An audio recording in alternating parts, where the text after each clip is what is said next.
여러분, 오늘 본문을 읽다 보면 눈에 계속 걸리는 단어가 하나 있습니다. 제가 아까 잠시 중단하고 말씀드렸던 바로 그 표현입니다. 내가 이렇게 있습니다. 여러분들, 여호수아 오늘 본문 24장 1절부터 13절까지 사실 이 짧지 않은 본문에 하나님은 끊임없이 말씀하시는데요, 이렇게 얘기하십니다. 내가 데려왔다, 내가 구원했다, 내가 쳤다, 내가 막았다, 내가 쫓아냈다, 내가 주었다. 그 외에 수많은 하나님을 주어로 한 여호와께서 말씀하시기를 하고 제3자적 관점에서 말씀하신 것이 아니라 마치 하나님께서 이 옆에서 이 말씀하시는 것처럼 내가 보내었고, 내가 막았고, 내가 쳤고, 내가 주었고, 내가 구원했고, 내가 이끌었고, 계속 강조하시죠. 개역 개정, 우리 한국어 개역 개정으로 보면 내가라는 주어가 17번 이상 반복이 되고요, 명시적인 것만. 그리고 직접적으로 내가라고 번역되지 않았지만 그런 의미로 담겨있는 동사까지 포함하면 훨씬 더 많습니다. 많은 학자들이 이야기할 때 그냥 우연히 쓰다 본, 그래서 나온 결과의 하나의 표현이 아니라 이것은 뭐냐면 강조라는 거예요. 어떤 강조냐면 이스라엘의 구원의 역사는 이스라엘 백성이 어떻게 했느냐의 스토리가 아니라 하나님이 무엇을 하셨느냐의 이야기라는 겁니다.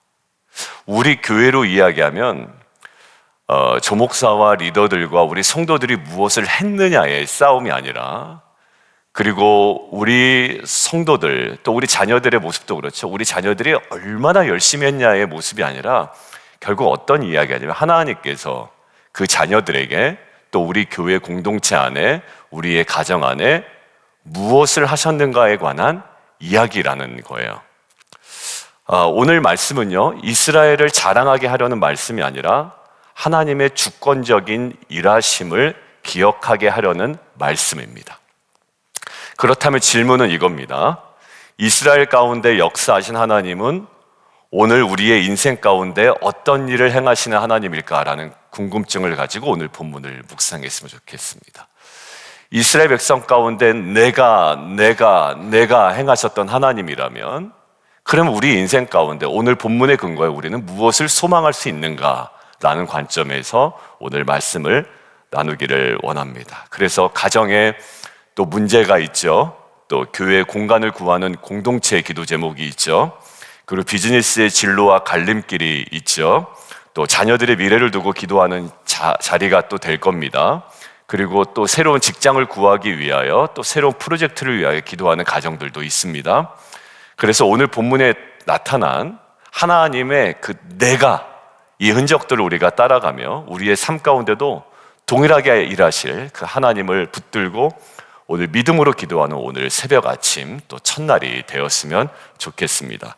자, 첫 번째요, 우리 자녀들 번역해 놓은 자료에 있는데요, 준비된 자리가 아닌 형편없는 자리에서 부르신 하나님이라는 겁니다. 준비된 자리가 아닌 형편없는 자리에서 부르신 하나님.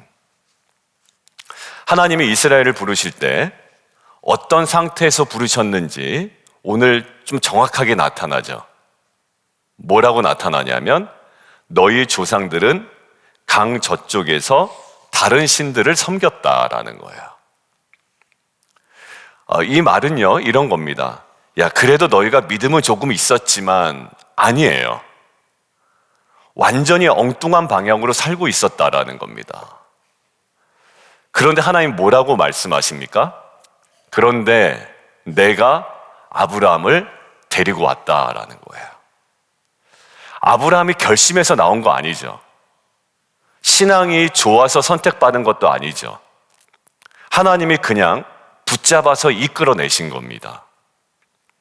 여러분들, 이스라엘의 시작은요, 우리가 잘해서가 아니었어요. 이스라엘의 시작은 우리가 잘해서가 아니었습니다. 빛과 소금교의 시작은 우리가 잘해서가 아니었다고요. 형편없었는데 하나님이 개입하셨기 때문입니다.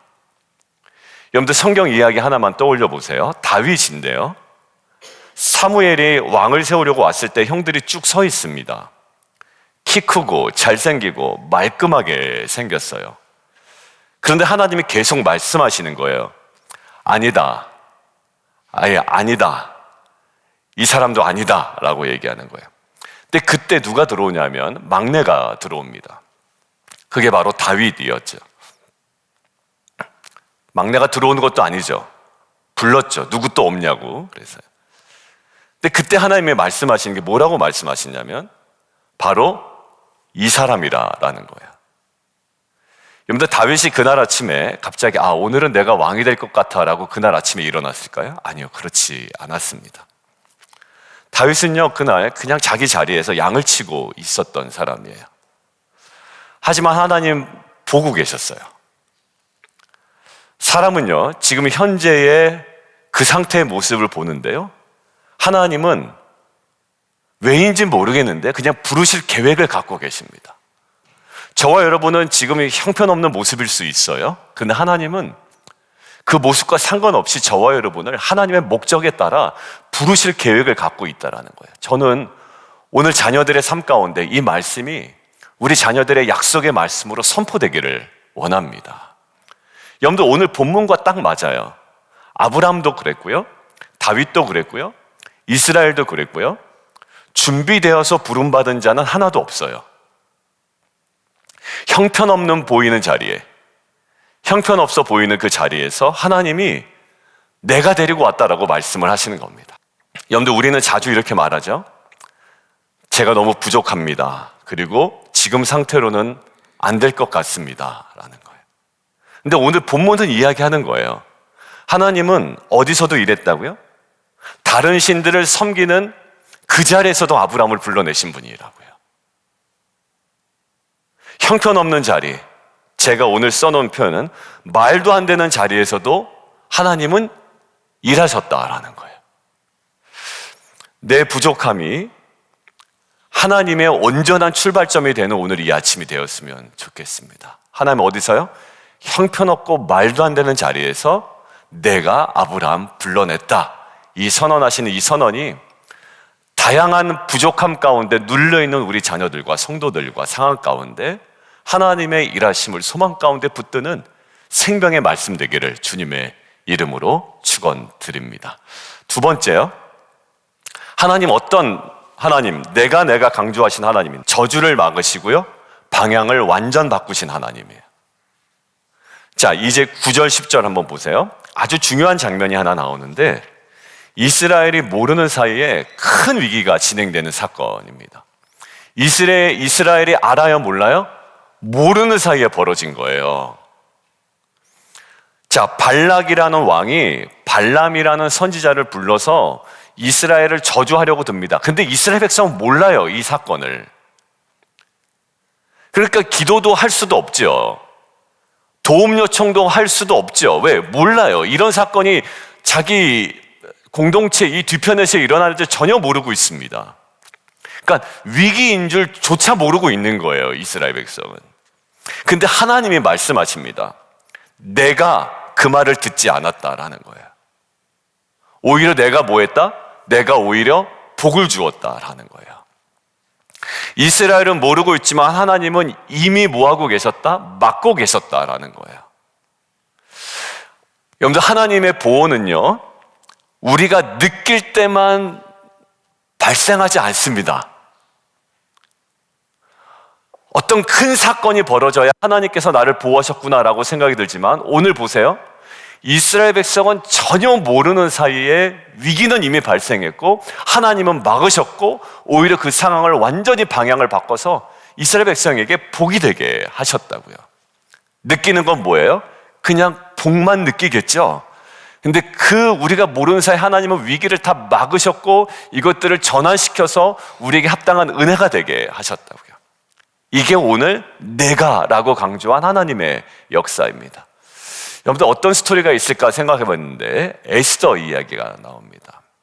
랭캐스터에 제가 보러 간 그게 에스더예요. 그 장면이 진짜 인상적으로 많이 남더라고요. 그 중에 하나가 하만이라는 사람이 유다 민족을 완전히 없애버리려고 계획을 다 세워놓습니다. 날짜까지 정해놓습니다. 유다 백성들 알아요, 몰라요? 몰라요. 처음에는 몰라요.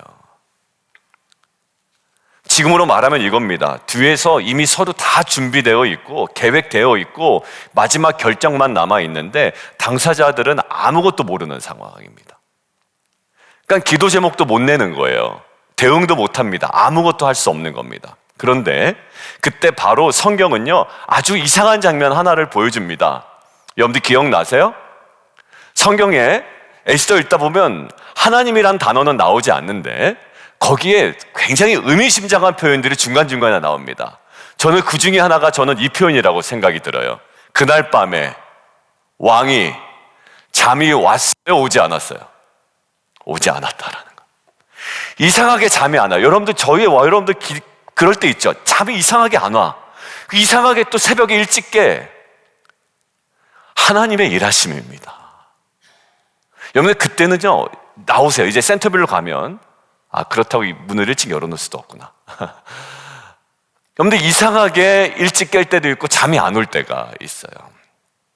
근데 여러분들 왕이 잠이 안 온 게 무슨 대단한 사건이겠어요. 근데 성경은 마치 대단한 사건인 것처럼 기록해 놓죠. 이유는 왜 그래요? 잠을 오지 않게 하나님께서 행하셨다는 것들을 강조하고 싶은 거예요. 여러분들 이 장면을 아주 중요하게 기록합니다. 자, 잠이 안 오니까 왕이 뭐예요? 심심하죠? 뭘 봅니까? 기록책을 읽어보라고 합니다. 쭉 읽어보니까 예전에 자기를 살려준 사람이 있네요. 근데 그 사람이 아무 보상도 받지 못했다라는 사실을 우연히 발견합니다. 그 사람이 누구였어요? 에스더의 삼촌 모르드게였습니다.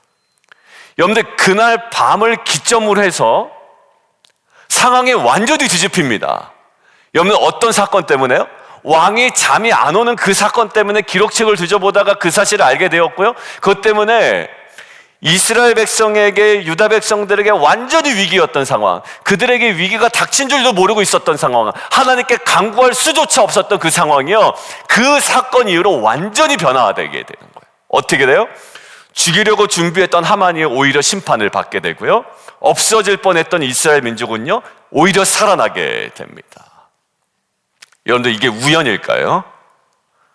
여러분들 왕이 잠이 안 온 게 과연 우연일까요? 여러분들 책을 읽은 게 우연일까요?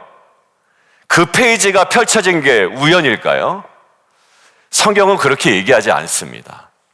하나님은 이스라엘이 기도하기도 전에, 위기를 인식하기도 전에 이미 뭐하고 계셨다? 역사하고 계셨다라는 거예요. 여러분들 안정호 안수 집사님이 이메일 잘못 보낸 게 우연일까요? 저는 그렇지 않다고 생각됩니다. CBC 교회 보내려고 보낸 게 아니었다고 그러더라고요. 원래는 그 앞에 있는 교회 보내려고 했는데 구글 보고 다 확인을 하다가 예배 시간 우리랑 겹치지 않는가 확인하다가 보낸 게 잘못 보내신 거예요. 여러분들 이게 우연일까요? 여러분들 빛과 소금 교회를 긍휼히 여기신 하나님의 귀한 역사라고 저는 믿습니다. 내가라고 말씀하신 그 하나님이 안정호 안수 집사님의 실수로 보이는 그 모든 것들을 통하여 역사하신 거라고 저는 믿습니다. 여러분들 오늘 본문에서도 똑같아요. 이스라엘은요 자기를 저주하려는 계획이 있는 줄조차 몰랐어요. 근데 하나님 말씀하시는 거예요. 오늘 본문 뭐라 그러죠? 내가 그 말 듣지 않았다, 오히려 내가 복을 주었다라는 거. 방향 내가 바꿨다라는 거예요. 여러분들 우리가 몰랐다고 해서 아무 일 벌어지지 않는 것이 아닙니다. 지금도요 하나님은 우리에게 닥칠 수많은 위기 가운데 우리를 보호하시고 오히려 그것이 우리에게 복이 되도록 이끄시는 하나님이심을 저는 믿습니다. 여러분들 아무도 보지 않는 순간에, 아무도 모르는 순간에 하나님은 이미 저와 여러분에게 모든 것들을 맡고 계시는 줄 믿습니다. 여러분들 우리가 이렇게 얘기할 때 야, 참 운 좋았다라고 할 때 있죠. 그리고 야, 큰 사고가 날 뻔했는데 어제 2부 예배 때 말씀드렸죠. 큰일 날 뻔했잖아요 제가요. 예, 그때 그 순간에서도 일이 꼬일 것 같았는데 오히려 풀린 여러 가지 상황들, 정말 우연이었을까요 여러분들? 아니죠. 그렇기 때문에 보이지 않는 보호를 신뢰하는 저와 여러분 되었으면 좋겠습니다. 느끼는 보호 말고요, 보이지 않는 보호를 신뢰하며 그 순간에 두려움보다 믿음을 선택해 나가는 저와 여러분 되기를 주님의 이름으로 축원합니다. 세 번째요, 앞서 길을 여시고 누리게 하신 하나님이라고 우리 자녀들에게 제가 번역해 놨습니다. 앞서 길을 여시고 누리게 하신 하나님. 오늘 내가 강조하시는데 이제 마지막입니다. 하나님이 이렇게 말씀하십니다. 내가 너희 앞에서 쫓아냈다. 12절이죠. 그 다음에 13절, 내가 너희가 수고하지 않은 성읍을 주었다. 내가 너희가 심지 않은 포도원을 먹게 했다. 여기 분명한 건 하나입니다. 이스라엘은 어떤 거에? 뒤따라 들어온 거예요. 그냥 뒤따라 들어온 겁니다. 저희도 어느 교회로 갈지 정확하게 안 정해져 있지만 그냥 뒤따라 간 거예요. 하나님께서 열어놓으신 길 우리가 감사함으로 따라 들어간 겁니다. 싸움은 이미 누가 하셨어요? 하나님이 하셨고, 길은 이미 열려 있었고, 그들은 들어가서 누린 겁니다. 그리고 결정적인 표현이 하나 있는데요, 거기 뭐라고 나와 있어요? 너희가 수고하지 아니한 땅. 여러분들, 은혜는요 수고에 대한 보상이 아니라 전적인 선물입니다. 이거를 뭐라고 얘기하냐면 은혜라고 이야기합니다. 여러분들, 요셉 이야기 한번 떠올려 보세요. 요셉 어릴 때부터 형들에게 미움을 받았죠. 형들에게 팔려서 노예가 됩니다. 그것도 이방 나라 애굽이라는 나라예요. 잘 풀리나 싶더니 억울한 누명을 쓰고 감옥에 갇혀버립니다. 여러분들, 이쯤 되면 이런 생각이 듭니다. 인생 진짜 안 풀린다. 형들에게 팔리더니 살만하니까 또 이렇게 인생이 꼬인다라는 생각을 할 수밖에 없어요. 요셉이 무슨 감옥에서 앞날을 계획할 수 있겠습니까? 미래를 설계할 수 있겠습니까? 그런데 어느 날 요셉과는 전혀 상관없는 왕이 이상한 꿈을 꿉니다. 근데 그 꿈을 아무도 해석을 하지 못하는 거예요. 근데 그때 누군가가 이야기합니다. 요셉은 알지도 못해요. 왕이 꿈을 꿨는지 그게 무슨 내용인지 몰라요. 그런데 누군가가 얘기를 해주는 거예요. 왕에게. 감옥에 꿈을 잘 해석하는 사람이 있습니다. 내가 그 사람 때문에 살았습니다. 그렇게 해서 요셉이 왕 앞에 서게 됩니다. 그리고 성경은요 아주 빠르게 장면을 전환시키는데요, 어떻게 해요? 감옥에 있다가 어디로 가요? 왕궁으로 가요. 죄수였던 자가 어떻게 됩니까? 총리로 되어버립니다. 여러분들, 요셉이 인생을 잘 매니지먼트해서 총리가 된 게 아니에요. 그 길은 요셉이 만든 길도 아닙니다. 요셉은 한 번도 내가 총리 되면 좋겠지 계산해 본 적도 없어요. 그런데 하나님이 미리 준비하신 길 위에 요셉이 올라탄 그림이에요. 요셉은 그냥 그렇게 끝나는 줄 알았어요. 왕이 그렇게 꿈을 꾼지도 몰랐습니다. 근데 하나님께서 모든 것들을 설계하셨고요, 길을 열어놓으셨고, 요셉이 어느 순간 보니까 그 자리에 가 있게 된 거예요. 요셉은 나중에 고백해요. 이렇게요. 당신들이 나를 해하려고 했지만 하나님은 이 모든 것들을 어떻게 바꾸셨다? 선으로 바꾸셨다. 오늘 딱 맞는 제목이에요. 앞서 길을 여시고요, 방향을 전환하시고요, 결국 누리게 하셨어요. 요셉이 누리게 하시고 요셉의 가족들을 구원하시고 그 식량들을 얻게 하셨다란 말이에요. 이게 바로 오늘 본문입니다. 뭐라고 얘기해요? 내가 앞서 쫓아냈다. 네가 수고하지 않은 것을 내가 주었다라는 거예요. 이스라엘은 들어가서 그냥 누리기만 했습니다. 요셉도 마찬가지죠. 하나님이 앞서 일하셨고 요셉은 그 은혜를 받아 누린 것입니다. 여러분들, 우리 교회 공간 문제도 그렇습니다. 성도들의 비즈니스 문제도 그렇습니다. 여러분들, 우리 문경인의 아빠가 하는 그 타이슨스 코너에는 잉글, 그리고 DC에 최근에 소프트 오프닝을 했거든요. 76만 한국에서 76만의 구독자를 갖고 있는 정유광이라는, 제가 요번에 알았네요. 76만 구독자면 엄청 많은 구독자거든요. 그 유튜버가 요번에 미국을 방문해가지고요, 한국 코리안 바베큐의 끝판왕 진짜 좋은데 해가지고 거기를 소개했습니다. 어저께 나왔는데 제가 단톡방에 한번 올려드리겠습니다. 기회가 되면 한번 보시고 좋은 댓글들 많이 남아주시면 좋겠습니다. 여러분들 그거 쉽지 않아요. 여러분들 비즈니스 오픈하는 거 쉽지 않고요. 또 새롭게 2호점, 3호점, 또 지금 오피스 또 옮기는 여러 가지 문제 때문에 기도하고 계신 분들이 있거든요. 저는 오늘 말씀 붙들고 기도합니다. 하나님, 오늘 세 번째 제목처럼 앞서기를 여시고 누리게 하신 하나님을 경험케 하여 주시옵소서. 여러분들 오늘 이 자리에 나와 계신 분들 많아요. 오피스 문제, 새로운 문제, 또 오픈하는 여러 가지 문제. 그렇지만 우리가 문을 두드리는 것 같아 보여도 사실 하나님이 먼저 움직이고 계심을 저는 믿습니다. 우리 교회도 마찬가지잖아요. 막막했어요. 사실 확신은 있었지만 어디서부터 뭘 해야 될지. 백경 집사님이 다 알아보고 또 리스트 주시고 또 안정원 집사님이 거기서 또 하나하나 보내시고 미셸 집사님 컨택하시고 또 우리 팀들 모여서 회의하고 이러는 과정 가운데 하나님께서 정확하게 길을 여셨다라는 것들 우리가 고백할 수밖에 없게끔 만드셨단 말이에요. 여러분들 우리의 인생길도 교회길도 자녀들의 미래도 하나님이 앞서 준비하고 계심을 온전히 믿고 여러분들 조급함을 내려놓는 우리가 되기를 주님의 이름으로 축원합니다. 결론이에요. 이스라엘의 오늘 역사 결론 뭡니까? 우리가 해냈다라는 역사가 아니라는 거예요. 처음부터 끝까지 하나님 뭐 강조하십니까? 내가의 역사라는 거예요. 내가 했다. 그리고 오늘도 우리의 인생과 우리의 가정과 공동체는 여전히 그 하나님의 내가 안에 있음을 믿습니다.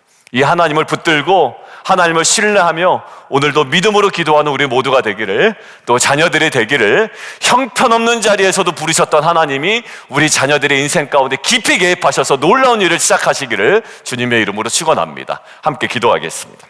이 시간 우리가 좀 함께 기도하겠는데, 오늘 분명히 말씀하십니다. 내가 데려왔다, 내가 구원했다, 내가 막았다, 내가 앞서갔다, 내가 죽었다라는 거예요. 오늘 이스라엘의 이야기가 아니라요, 우리 모두의 이야기가 되어야 합니다. 우리가 믿음으로 기도해요. 하나님, 형편없는 자리에서 우리를 불러내신 하나님을 이 시간 믿음으로 붙들고 기도합니다. 우리가 보기엔 부족하고 제가 보기엔 준비되지 않은 자리일지라도 하나님께서 부르시면 그곳이 시작인 줄 믿습니다. 하나님, 나의 약함이 주님의 일하심과 부르심의 출발점 되게 하여 주시옵소서. 그리고 제가 알지 못했던 모든 위험도 주님이 이미 막아주신 줄 믿습니다. 우리가 기도하지 못했던 순간에도 주님은 일하고 계심을 믿습니다. 두려움보다 믿음을 선택하게 하여 주시옵소서. 그리고 하나님, 우리가 우리의 인생의 길을 만드는 것이 아니라 이미 주님께서 모든 것들을 멸하시고 처리하시고 열어놓으시고 우리로 하여금 하나님 그 길에 올라서게 하심을 감사합니다. 교회의 일도, 가정의 일도, 자녀의 미래도 주님이 앞서 일하고 계심을 신뢰합니다. 조급함 내려놓고 이 새벽 아침에 믿음으로 따라가게 하여 주시옵소서. 우리 주님 이름 오랜만에 세 번 부르고 함께 기도합니다.